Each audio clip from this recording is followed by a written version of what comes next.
नमस्कार दोस्तों, एक बार फिर से आपका स्वागत है।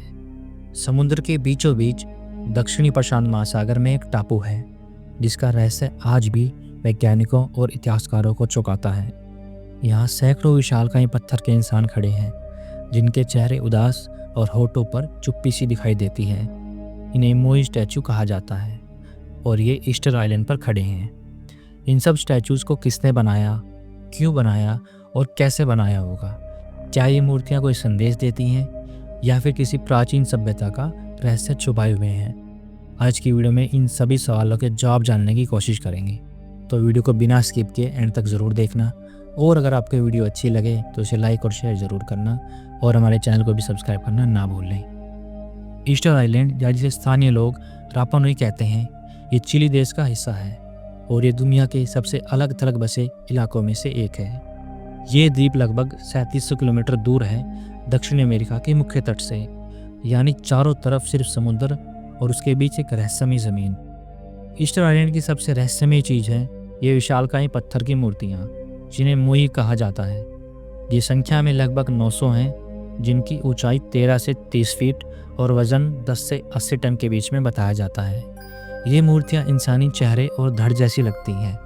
इनके सिर बड़े, होठ सख्त और आंखें गहरी हैं। इनमें से कई मूर्तियां समुद्र की ओर नहीं बल्कि द्वीप के अंदर की ओर देखती हैं। ऐसा लगता है मानो वो किसी की निगरानी कर रही हो।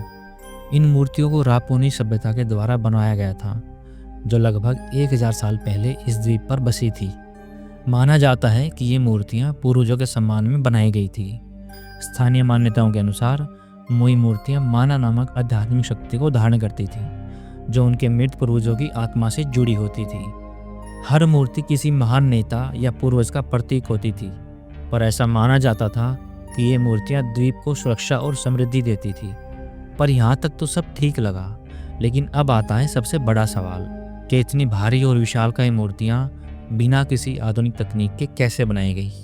इन मूर्तियों को द्वीप के एक ज्वालामुखी क्षेत्र रानो राराकू से काटा गया था, जहाँ आज भी अधूरी मूर्तियां जमीन पर पड़ी हुई हैं।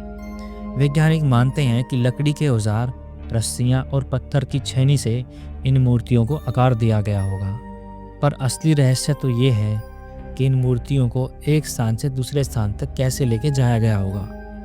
कुछ शोधकर्ताओं का कहना है कि ये मूर्तियां चलती थी। जी हाँ, स्थानीय लोग मानते हैं कि मोई खुद ही चलते थे या फिर उन्हें विशेष रस्सियों से हिलाकर चाल के अंदाज में धीरे धीरे एक स्थान से दूसरे स्थान तक लेके जाया गया होगा।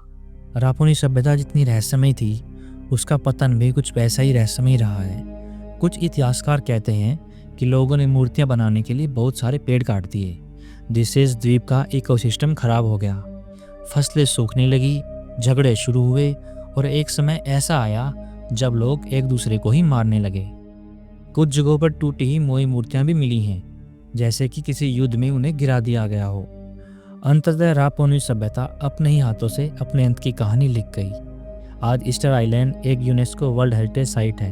मोई मूर्तियां अब भी वहाँ मौजूद हैं। कुछ अपनी जगह पर खड़ी हैं तो कुछ अब भी ज़मीन पर गिरी हुई हैं। वैज्ञानिक और आर्कियोलॉजिस्ट लगातार इन मूर्तियों पर रिसर्च कर रहे हैं। कुछ मूर्तियों के खुदाई के दौरान धड़ और हाथों के निशान भी मिले हैं, जो ये दर्शाते हैं कि इनका सिर्फ सिर ही नहीं बल्कि पूरा शरीर बनाया गया था, जो शायद मिट्टी में दब गया होगा। इन मूर्तियों को देखकर लगता है कि ये सिर्फ मूर्तियां नहीं बल्कि एक खोई हुई सभ्यता की वो आवाज़ है जो आज के इंसानों को भी ये संदेश देती हैं कि जब इंसान संतुलन खो देता है तो उसकी महानता भी उसके विनाश का कारण बन सकती है। आज की वीडियो में इतना ही। वीडियो कैसी लगी कमेंट करके ज़रूर बताना। मैं मिलता हूँ आपसे नेक्स्ट वीडियो में। ये वीडियो देखने के लिए आपका बहुत बहुत धन्यवाद।